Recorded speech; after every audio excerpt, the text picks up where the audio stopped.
Hey guys, welcome back to my YouTube channel. കുറേ നാൾക്ക് ശേഷമാണ് നമ്മുടെ ചാനലിൽ നമ്മളൊരു വീഡിയോ അപ്ലോഡ് ചെയ്യുന്നത്. സോ ഇന്ന് നമ്മൾ ബാലിക്ക് പോവാണ്. ഫസ്റ്റ് ഇന്റർനാഷണൽ ട്രിപ്പാണ്. സോ നമുക്ക് കാണാം. ഹായ് മുത്തേ,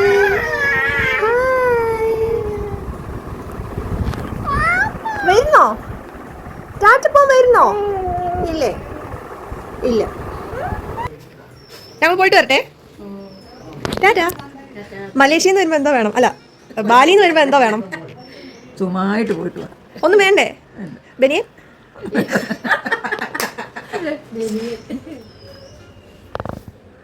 അപ്പോൾ ഈ ജേർണിയുടെ സ്പെഷ്യാലിറ്റി എന്താണെന്ന് വെച്ചാൽ, ഫസ്റ്റ് ടൈം ഞാനും അമ്മയും പ്ലെയിനിൽ കയറാൻ പോവാണ്. സോ ഞങ്ങൾ രണ്ടുപേരും എക്സൈറ്റഡ് ആണ്, അല്ലേ? അങ്ങനെ ഞങ്ങൾ എല്ലാവരോടും യാത്രയൊക്കെ പറഞ്ഞിട്ട് ഏകദേശം ഒരു 2:30 കഴിഞ്ഞപ്പോൾ തന്നെ വീട്ടിൽ നിന്ന് ഇറങ്ങി. ഞങ്ങളുടെ ട്രിപ്പ് മാനേജർ ഞങ്ങൾക്ക് നൽകിയത് ഇൻസ്ട്രക്ഷൻ എന്ന് പറയുന്നത് 6:30 ആകുമ്പോൾ എയർപോർട്ടിൽ എത്തണം എന്നായിരുന്നു.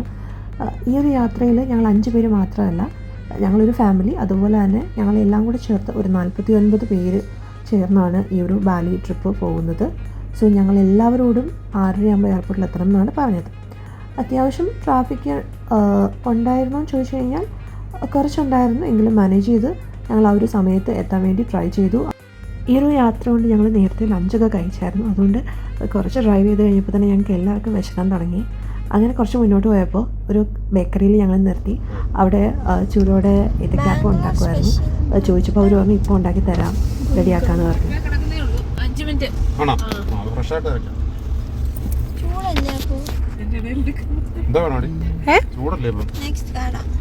ചൂട്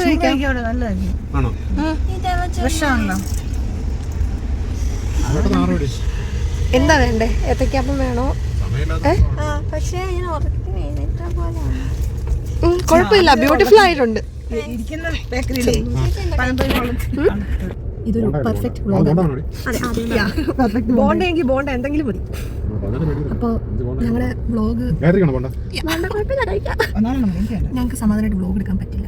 അതുകൊണ്ട് ഇതൊരു പെർഫെക്റ്റ് വ്ളോഗ് അല്ല. ഇത് ഒരു ട്രാവലോഗ്, ഒരു മെമ്മറിക്ക് വേണ്ടി ഞങ്ങൾ എടുക്കുന്നതാണ്. ഞങ്ങൾ പെർഫെക്റ്റ് യൂട്യൂബേഴ്സ് അല്ല. അതെ, അല്ല, നമ്മൾ യൂട്യൂബേഴ്സ് വിശക്കുന്നു. ഇങ്ങനെയാണല്ലോ യൂട്യൂബ് ചാനൽ തുടങ്ങുന്നല്ലേ? അതെ അതെ, ഞങ്ങൾക്ക് വിശക്കുന്നു. കുറേ നേരമായി.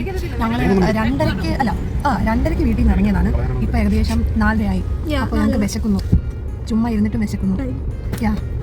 അപ്പോൾ സ്നാക്സ് മേടിക്കാൻ നിർത്തിയിരിക്കുക ഞങ്ങൾ. അതെ, ഞങ്ങൾക്ക് കൺഫ്യൂഷൻ. ബോണ്ട വേണോ അതോ ഏത്തക്കാപ്പോ? അമ്മയ്ക്ക് എന്തോ വേണ്ടേ? ഉറക്കെ പറഞ്ഞേക്കത്തില്ല. പഴംപൊരി. ചിറ്റപ്പൻ എന്തോ വേണ്ടേ? അന്ന് ഡയറ്റ് ആണോ? പിന്നെ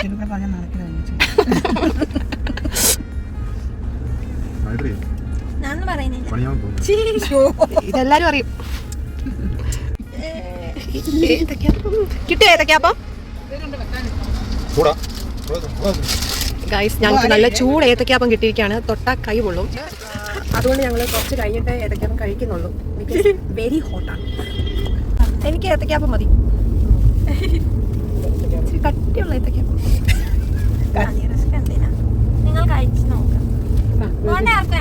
അപ്പൊ എനിക്ക് ഇന്ന് ഗായത്രി ഏത്തക്കാപ്പത്തിന് പകരം ബോണ്ടയാണ് ട്രൈ ചെയ്യാൻ പോകുന്നത്. ട്രൈ ചെയ്തില്ല, മാറ്റി ഏത്തക്കാപ്പം വാങ്ങണം. വേണ്ടേ ബോണ്ട? എനിക്ക് വേണ്ട. അല്ല, കട്ടിയുള്ളത്.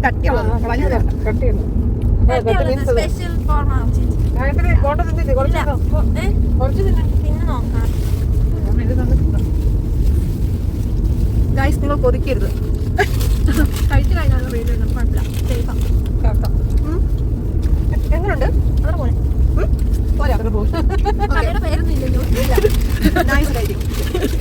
അമ്മ എങ്ങനെയുണ്ട്? മോണിക്ക് മനസ്സിലില്ല കേട്ടോ, മൈദ വലിക്കാൻ പോയി.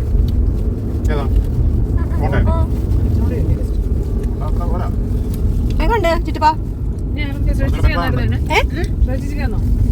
കുഴപ്പമില്ല. ചിറ്റപ്പ 2 ഏത്തക്കാപ്പാണ് ഒരുമിച്ച് കഴിക്കുന്നത്.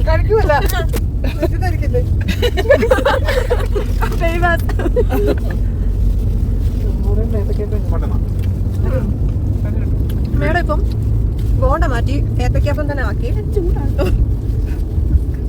എങ്ങനെയുണ്ട്? കഴിക്കട്ടെ. ഓക്കെ. റിയലി എക്സ്പ്രഷൻ നോക്ക്. അത്ര പോലെ കേട്ടോ.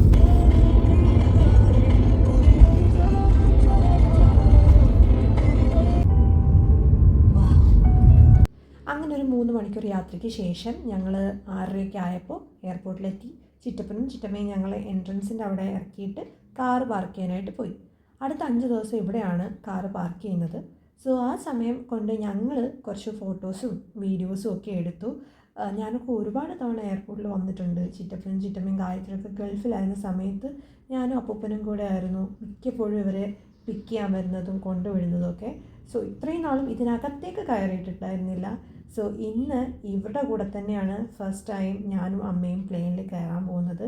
സോ അതിൻ്റെ ഒരു എക്സൈറ്റ്മെൻറ്റും ഹാപ്പിനെസ്സും ഒക്കെ എല്ലാം കൊണ്ടുമുണ്ട്.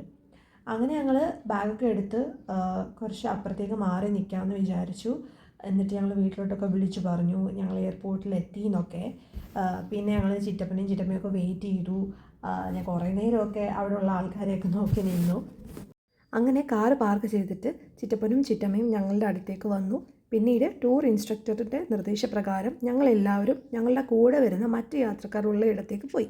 എല്ലാവരും ഒരുമിച്ച് നിർത്താൻ വേണ്ടിയിട്ടാണ് എല്ലാവരും ഒരുമിച്ച് ഒരു സ്ഥലത്ത് നിൽക്കാനായിട്ട് അവർ പറയുന്നത്. അവർക്കപ്പോൾ മാനേജ് ചെയ്യാൻ എളുപ്പമാണ്, ഒരുമിച്ച് തന്നെ അകത്തേക്ക് കൊണ്ടുപോകാനായിട്ട് എളുപ്പമാണ്. അങ്ങനെ ഏകദേശം ഒരു 45 മിനിറ്റോളം ഞങ്ങൾ എല്ലാവരും അവിടെ ഇരുന്നു. എല്ലാവരും എത്തിയതിന് ശേഷം മാത്രം അടുത്ത കാര്യങ്ങൾ സംസാരിക്കാമെന്നാണ് അവർ പറഞ്ഞത്. അങ്ങനെ എല്ലാവരും എത്തിയതിന് ശേഷം ഞങ്ങളെ അവർ വെൽക്കം ചെയ്തു. എന്നിട്ട് കൂട്ടമായിട്ട് നിർത്തിയിട്ട് കുറേ ഇൻസ്ട്രക്ഷൻസ് ടൂർ മാനേജർ പറഞ്ഞു തന്നു. ആദ്യം തന്നെ നമ്മളെ പരിചയപ്പെടുത്തി. അതിനുശേഷം നമ്മൾ ഈ ഒരു ജേർണിയിൽ ശ്രദ്ധിക്കേണ്ട കാര്യങ്ങളും ഫ്ലൈറ്റിൻ്റെ ഡീറ്റെയിൽസും ഒക്കെ അവർ നമുക്ക് പറഞ്ഞു തന്നു. ഞങ്ങളുടെ ഫ്ലൈറ്റ് 10:40-നാണ്. അതിൽ ഫുഡ് ഇൻക്ലൂഡഡ് അല്ല. അപ്പോൾ എന്തെങ്കിലും സ്നാക്ക് കഴിച്ചിട്ട് വേണം ബോർഡ് ചെയ്യാനെന്ന് അദ്ദേഹം പറഞ്ഞു. കൊച്ചിന് 10:40-ന് യാത്ര തിരിച്ച് കോലാലംപൂർ ടൈം 5:30-ക്കാണ് നമ്മൾ കോലാലംപൂർ ഇൻ്റർനാഷണൽ എയർപോർട്ടിൽ എത്തുക. സോ അവിടെ നമുക്കൊരു 3.25 മണിക്കൂർ ലേ ഓവർ ഉണ്ട്. രാവിലെ അവിടെ നിന്ന് എന്തെങ്കിലും സ്നാക്സ് കഴിക്കാമെന്നും പിന്നീട് 9:15-നുള്ള എയർ ഏഷ്യ ഫ്ലൈറ്റിൽ ബാലി ഫ്ലൈറ്റിൽ ബ്രേക്ക്ഫാസ്റ്റ് ഇൻക്ലൂഡഡ് ആണെന്നും അദ്ദേഹം ഇൻഫോം ചെയ്തു. ഇത്രയും ഡീറ്റെയിൽസൊക്കെ പറഞ്ഞു കഴിഞ്ഞതിന് ശേഷം അവർ എല്ലാ ഡിസ്ട്രിബ്യൂട്ടേഴ്സിനും അവരുടെ ഫാമിലിക്കും ഓരോ സെറ്റ് ബാഗും അതുപോലെ തന്നെ എല്ലാവർക്കും ID കാർഡ്സും കൊടുത്തു. ഈ ബാഗിൽ നമുക്ക് നമ്മുടെ ID കാർഡ്സും പേപ്പേഴ്സും പാസ്പോർട്ടും അങ്ങനെയുള്ള കൊച്ചു കൊച്ചു സാധനങ്ങളൊക്കെ നമുക്ക് കീപ്പ് ചെയ്യാനായിട്ട് പറ്റും. സോ അതൊരു നല്ലൊരു ബെനിഫിറ്റായിട്ട് തോന്നി. ID കാർഡ് ഞങ്ങൾക്കും കിട്ടി, ബാഗും കിട്ടി. ID കാർഡിൽ നമ്മുടെ ഫോട്ടോയും കാര്യങ്ങളും ഡീറ്റെയിൽസ് ഒക്കെ ഉണ്ട്, ഫോൺ നമ്പറും ഒക്കെ ഉണ്ട്. ആ ഒരു ട്രാവൽ ഏജൻസിയുടെ ID കാർഡാണ്. അതിൽ ഡബിൾ ഹോഴ്സ് ബ്രാൻഡിൻ്റെ ലോഗോയും ഉണ്ട്. കിട്ടിയ ആവേശത്തിൽ എല്ലാവരും അതെടുത്ത് കഴുത്തിലിട്ടു. പിന്നീട് അതുപോലെ തന്നെ തിരിച്ച് ബാഗിലിട്ടു. നിങ്ങൾ ആ ടാഗിൽ ശ്രദ്ധിച്ച് കാണും ഡബിൾ ഹോഴ്സ് എന്ന്. ആക്ച്വലി ഈ ട്രിപ്പ് സ്പോൺസർ ചെയ്തിരിക്കുന്നത് ഡബിൾ ഹോഴ്സ് ബ്രാൻഡാണ്. ചിറ്റപ്പൻ അവരുടെ പ്രോഡക്ട്സിൻ്റെ ഡിസ്ട്രിബ്യൂട്ടറാണ്. ഞങ്ങളുടെ കൂടെയുള്ള എല്ലാവരും ബാക്കിയുള്ള ആൾക്കാരൊക്കെ കേരളത്തിൻ്റെ പല ഭാഗത്തു നിന്ന് വന്ന ഡബിൾ ഹോഴ്സ് ഡിസ്ട്രിബ്യൂട്ടേഴ്സും ഫാമിലിയുമാണ്. കമ്പനി കൊടുക്കുന്ന ടാർഗറ്റ്സ് അച്ചീവ് ചെയ്യുന്ന ഡിസ്ട്രിബ്യൂട്ടേഴ്സിനാണ് അവർ ഈ ഒരു ട്രിപ്പ് സ്പോൺസർ ചെയ്തേക്കുന്നത്. അങ്ങനെ ഞങ്ങൾ എല്ലാവരും കൂടി ടാഗും കാര്യങ്ങളും ഒക്കെ ഇട്ട് പാസ്പോർട്ടും കാര്യങ്ങളും ഒക്കെ ഉണ്ടോ എന്ന് ചെക്ക് ചെയ്തിട്ട് ഞങ്ങളെല്ലാവരും കൂടെ ഒരു ഗ്രൂപ്പ് ഫോട്ടോയ്ക്ക് പോസ്റ്റ് ചെയ്തിട്ട് ഞങ്ങൾ ഫസ്റ്റ് എൻട്രൻസ് ചെക്കിങ്ങിലേക്ക് അടുത്തേക്ക് പോയി.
അങ്ങനെ ഫസ്റ്റ് ചെക്കിങ്ങിന് ശേഷം ഞങ്ങൾ എയർപോർട്ടിനകത്തേക്ക് കയറി.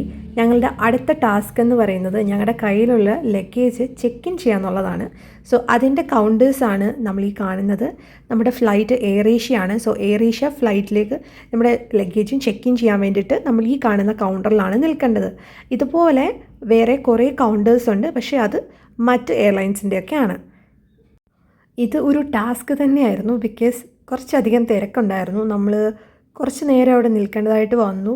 അവിടെ ഇരിക്കാൻ മറ്റ് സൗകര്യങ്ങളൊന്നുമില്ല. നമ്മൾ നിൽക്കുക തന്നെ വേണം. ഇപ്പോൾ കാല് വയ്യാത്ത ആൾക്കാർക്ക് മാറിയിരിക്കാനും ഒന്നും പറ്റില്ല, നമ്മൾ നിന്നേ പറ്റൂ. സോ അതുമാത്രം കുറച്ച് ക്ഷീണം ഉണ്ടാക്കി ആദ്യം. അങ്ങനെ ഞങ്ങളുടെ കൂടെ എത്തി ഞങ്ങളുടെ ബാഗേജൊക്കെ ചെക്ക് ഇൻ ചെയ്യാനായിട്ട് കൊടുത്തു. ആദ്യം ഒരു വെയിറ്റൊക്കെ ചെക്ക് ചെയ്യും. ശേഷം ആ ഒരു കാണുന്ന സ്ഥലത്തൂടെ നമ്മുടെ ലഗേജ് അവർ കയറ്റി വിടും. പിന്നീട് അവർ അതിലെന്തൊക്കെ ഒട്ടിക്കും, സ്റ്റിക്കേഴ്സൊക്കെ ഒട്ടിക്കും. അതിന് ശേഷമാണ് നമ്മുടെ പാസ്പോർട്ടും കാര്യങ്ങളൊക്കെ ചെക്ക് ചെയ്തതിന് ശേഷമാണ് നമുക്ക് പിന്നെ പ്ലെയിനിൽ കയറാനുള്ള ബോർഡിംഗ് പാസ് തരിക. ഇവിടെ നിന്നാണ് നമുക്ക് ബോർഡിംഗ് പാസ് കിട്ടുക.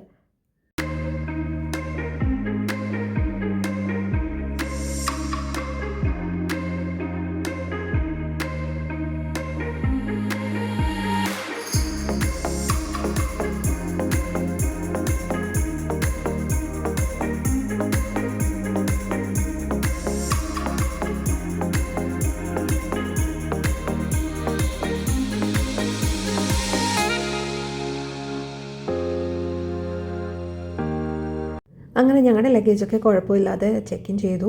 അതിനുശേഷം നമുക്കിനി അടുത്ത പോകേണ്ടത് ഇമിഗ്രേഷൻ കൗണ്ടറിലോട്ടാണ്. സോ ആ പോകുന്ന വഴിക്ക് അവിടെ ഒരു മണി എക്സ്ചേഞ്ച് ഉണ്ടായിരുന്നു. അവിടെ നിന്ന് ചിറ്റപ്പം കുറച്ച് ഡോളർ മേടിച്ചു. അതിനുശേഷം ഞങ്ങൾ ഇമിഗ്രേഷൻ കൗണ്ടറിലേക്ക് നടന്നു. അവിടെ ഒന്നും ഫോട്ടോഗ്രാഫി വീഡിയോഗ്രാഫി ഒന്നും അലൗഡ് അല്ല. സോ അതൊന്നും ഇതിൽ കാണില്ല. അങ്ങനെ ലഗേജ് ചെക്ക് ഇൻ ചെയ്തു. ബോർഡിംഗ് പാസ് കയ്യിൽ കിട്ടി. അതിനുശേഷം ഇമിഗ്രേഷനും കഴിഞ്ഞ് ഞങ്ങൾ ഇനിയും ഗേറ്റിലേക്ക് പോവുകയാണ്. ഗേറ്റ് എന്ന് വെച്ചാൽ നമ്മൾ നമ്മുടെ ബോർഡിംഗ് പാസ് കാണിച്ച് പ്ലെയിനകത്തേക്ക് കയറാൻ വേണ്ടിയിട്ടുള്ള ഒരു എൻട്രൻസ് ആണ് അവിടെ. സോ അങ്ങോട്ട് നടക്കുകയാണ്. ആ പോകുന്ന വഴിയിൽ നമുക്ക് കുറേ ഡ്യൂട്ടി ഫ്രീ ഷോപ്സ് കാണാൻ പറ്റും. ഭയങ്കര രസമാണ് കാണാൻ, കയറി വാങ്ങിക്കാനും തോന്നും. പക്ഷേ ഭയങ്കര വിലയാണ്. ഇതിൻ്റെ ഇടയിൽ ഇമിഗ്രേഷന് ശേഷം ഒരു സെക്യൂരിറ്റി ചെക്കിംഗ് ഉണ്ട്. ബാഗ്സ്, നമ്മുടെ കയ്യിലുള്ള ക്യാരി ബാഗ്സ് ഒക്കെ അവർ ചെക്ക് ചെയ്യും. അതൊന്നും നമുക്ക് വീഡിയോ എടുക്കാനായിട്ട് പറ്റില്ല. സോ അതൊക്കെ ചെക്ക് ചെയ്ത് കഴിഞ്ഞിട്ടാണ് നമ്മൾ ഗേറ്റിൻ്റെ അടുത്തേക്ക് പോകുന്നത്. സോ ഈ പോകുന്ന വഴിയെല്ലാം ഒരുപാട് ഷോപ്സ് ഉണ്ട്.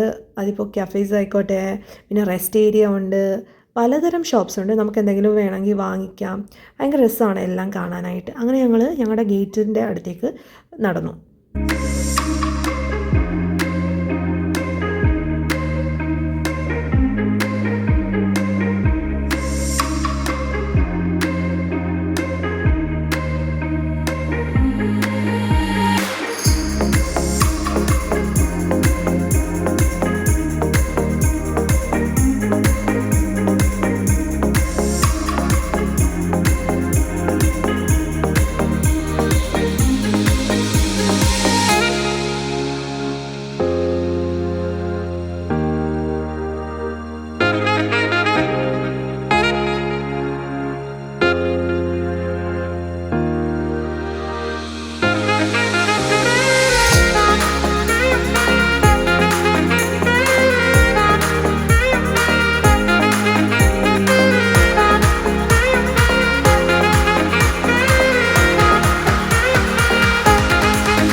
ഒരു ചെറിയൊരു കിയോസ്കി പോലെ ഉണ്ടായിരുന്നു.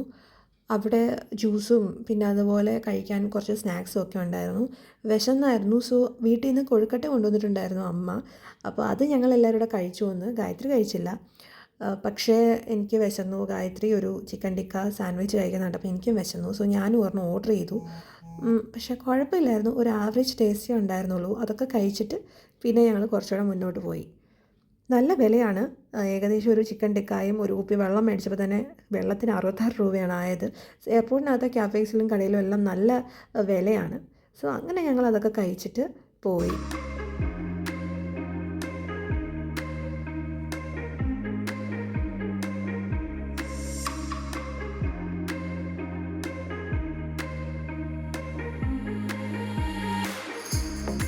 അങ്ങനെ എല്ലാവരും അവരവരുടെ പാസ്പോർട്ടും ബോർഡിംഗ് പാസും അവരവരുടെ കയ്യിൽ തന്നെ വെച്ചു. എന്നിട്ട് ഇനി നമ്മൾ ക്യൂ നിൽക്കണം. ഇതാണ് ഗേറ്റ് നമ്പർ 4. ഞങ്ങളുടെ പ്ലെയിൻ ഇവിടെയാണ് ഉള്ളത്. ഇതുവഴിയാണ് നമ്മൾ പ്ലെയിനിൽ കയറാനായിട്ട് പോകേണ്ടത്. ദെൻ ഇവരിവിടെ നമ്മളുടെ കയ്യിലുള്ള ബോർഡിംഗ് പാസ് സ്കാൻ ചെയ്യും. അതിനുശേഷമാണ് നമ്മളെ അകത്തേക്ക് വിടുക. ദെൻ കുറച്ച് നടക്കാനുണ്ട് അകത്തോട്ട്. നമ്മൾ നടന്ന് പോകണം. കുറച്ചധികം ഉണ്ട് നടക്കാൻ.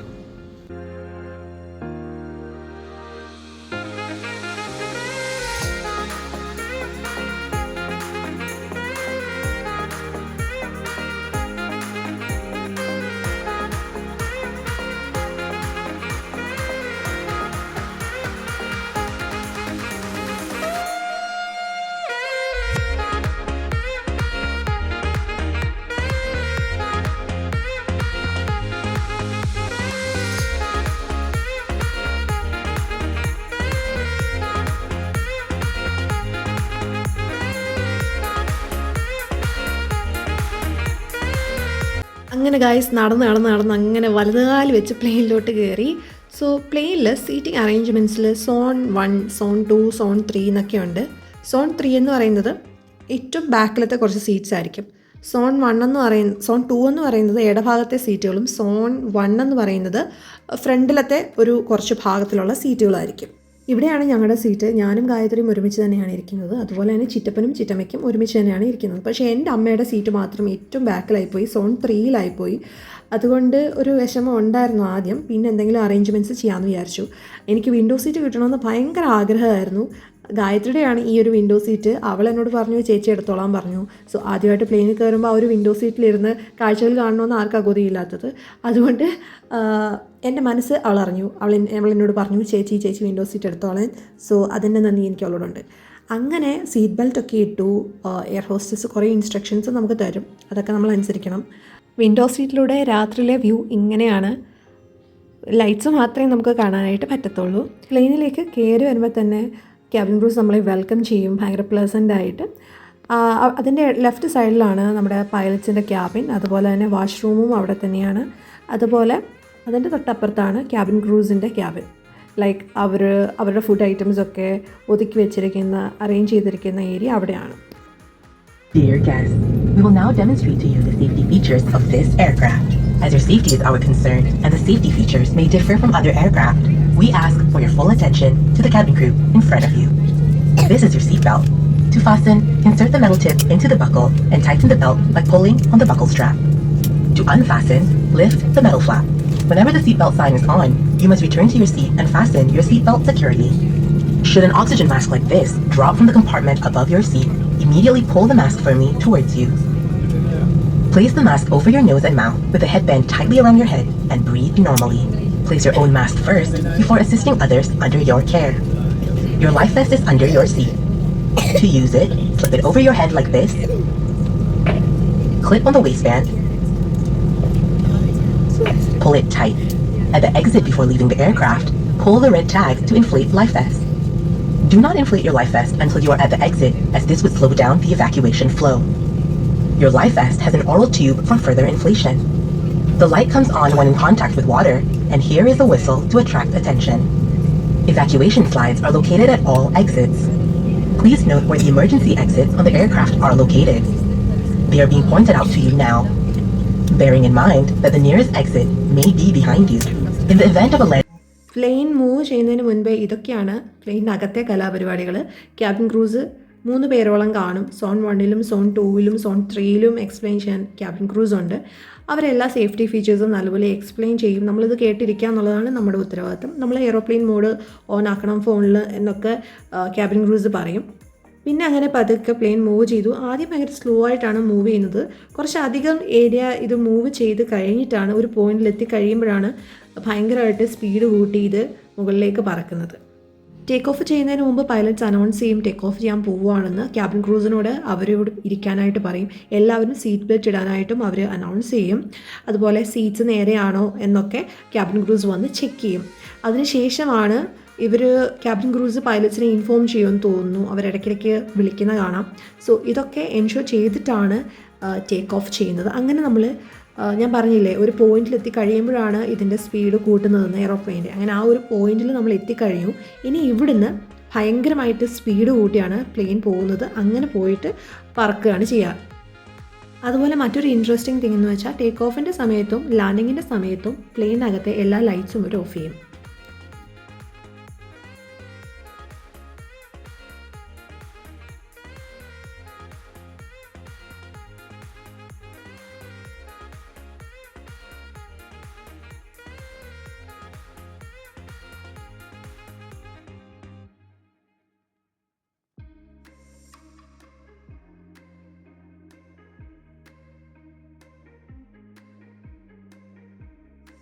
പ്ലെയിൻ നല്ല സ്പീഡിലാണ് മൂവ് ചെയ്യുന്നത്. അങ്ങനെ നമ്മൾ ടേക്ക് ഓഫ് ചെയ്ത് ഗൈസ്, സത്യം പറഞ്ഞാൽ അടിപൊളി വ്യൂ ആയിരുന്നു. ആകാശത്ത് നിന്ന് താഴോട്ട് നോക്കുമ്പോൾ ഫുൾ ലൈറ്റ്സ് ആണ്. നമുക്ക് ലൈറ്റ്സ് മാത്രമേ കാണാൻ പറ്റൂ, മറ്റൊന്നും കളർഫുള്ളായിട്ട് കാണാൻ പറ്റില്ല. ബട്ട് ആ ഒരു ഫസ്റ്റ് എക്സ്പീരിയൻസ് പറഞ്ഞറിയിക്കാൻ പറ്റില്ല. It was really fantastic.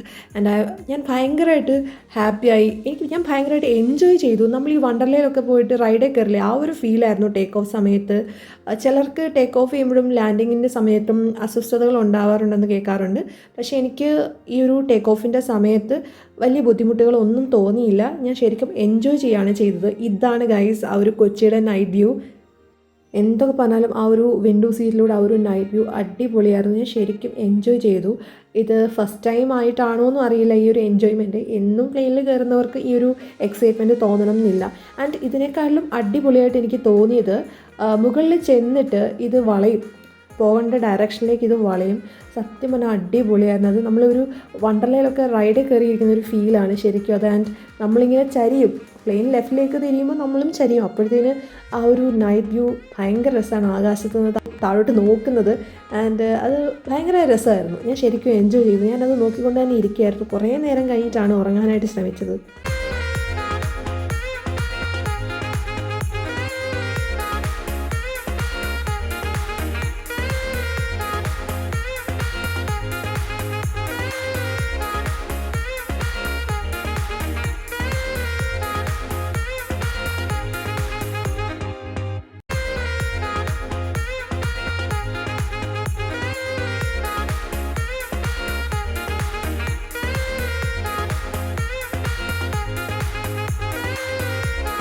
Take off കഴിഞ്ഞ് മുകളിലെത്തുമ്പോഴത്തേക്ക് ലൈറ്റ്സൊക്കെ വീണ്ടും ഓൺ ചെയ്യും. അതിനുശേഷം ഇവർ ഫുഡൊക്കെ സെർവ് ചെയ്യാൻ സ്റ്റാർട്ട് ചെയ്യും. നമ്മളോട് ചോദിക്കും ടീ, കോഫി അല്ലെങ്കിൽ മറ്റെന്തെങ്കിലും കഴിക്കാൻ വേണോ. ഇവരുടെ ഒരു മെനു ഇവർ അനൗൺസ് ചെയ്യും. അല്ലെങ്കിൽ മെനു കാർഡുണ്ട്, അത് ഓരോ സീറ്റിൻ്റെ പുറകിൽ അവർ വെച്ചിട്ടുണ്ട്. സോ അത് നമുക്ക് നോക്കിയിട്ട് വേണമെങ്കിൽ ഓർഡർ ചെയ്യാം. ചിപ്സും ജ്യൂസും അങ്ങനെ കുറേ ഐറ്റംസ് ഉണ്ട്. എന്തെങ്കിലും വേണമെങ്കിൽ ഇവരോട് പറഞ്ഞാൽ അപ്പോൾ തന്നെ പേ ചെയ്തിട്ട് നമുക്ക് മേടിക്കാം. ഇതാണ് ഗൈസ് രാത്രിലത്തെ പ്ലെയിനിലെ അവസ്ഥ. എല്ലാവരും ഉറക്കമായി. എനിക്ക് അത്ര പെട്ടെന്നൊന്നും ഉറക്കം വന്നില്ല, കുറേ കഴിഞ്ഞിട്ടാണ് ഉറക്കം വന്നത്. അല്ലെങ്കിലും ട്രാവൽ ചെയ്യുമ്പോൾ എനിക്കങ്ങനെ പെട്ടെന്ന് ഉറക്കം വരാറില്ല, കാഴ്ചകൾ നോക്കിയിരിക്കാറാണ് പതിവ്. പിന്നെ കുറച്ച് നേരമൊക്കെ ഇരുന്ന് കഴിഞ്ഞപ്പോൾ ഉറങ്ങാനായിട്ട് ശ്രമിച്ചു. അങ്ങനെ എപ്പോഴും ഉറങ്ങി പോകും. 1-1.5 മണിക്കൂറോ എന്തോ ഉറങ്ങിയുള്ളൂ, അല്ലെങ്കിൽ 2 മണിക്കൂറോ കൂടിപ്പോയി ഉറങ്ങിയുള്ളൂ. അതിനുശേഷം ഉണർന്നു. നമ്മളുടെ അടുത്ത ഡെസ്റ്റിനേഷൻ എന്ന് പറയുന്നത് മലേഷ്യയാണ്. കോലാലംപൂർ ഇൻ്റർനാഷണൽ എയർപോർട്ടാണ് നമ്മളുടെ ഈ ഒരു ഫ്ലൈറ്റ് ലാൻഡ് ചെയ്യാൻ പോകുന്നത്. സോ ഏകദേശം നമുക്കൊരു 4 മണിക്കൂറിൽ കൂടുതൽ യാത്രയുണ്ട്.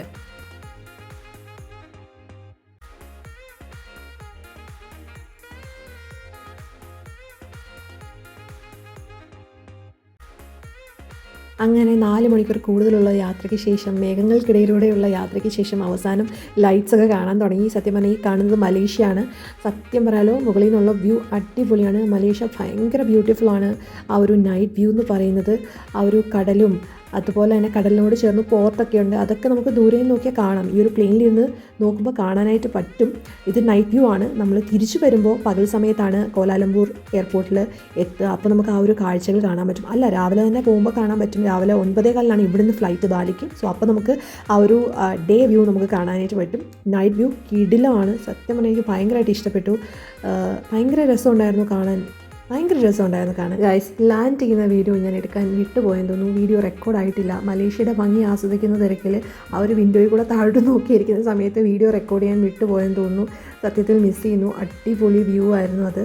അങ്ങനെ ഞങ്ങൾ ലാൻഡ് ചെയ്തു. ഇനി ഇവിടുന്ന് നമുക്ക് അടുത്ത ഫ്ലൈറ്റ് രാവിലെ 9:15 പകൽ സമയമാണ്. അപ്പോൾ ഡേ വ്യൂ ഒക്കെ കാണാനായിട്ട് പറ്റും. അങ്ങനെ ഞങ്ങൾ ലാൻഡ് ചെയ്തു. ഇനി ഇവിടെ 3.25 മണിക്കൂർ നമ്മളിവിടെ ഇരിക്കണം. അതിനു മുമ്പേ സെക്യൂരിറ്റി ചെക്കിങ്ങും ഒക്കെ കഴിഞ്ഞ് നമ്മുടെ ഗേറ്റ് എവിടെയാണോ അവിടെ അത് കണ്ടുപിടിച്ച് അവിടെ പോയി ഇരിക്കുക, റെസ്റ്റ് എടുക്കുക, മൊബൈൽ ചാർജ് ചെയ്യുക, അങ്ങനെയൊക്കെ ചെയ്യാം. ഇനി ഇതിൻ്റെ നെക്സ്റ്റ് വീഡിയോയിൽ. Thank you.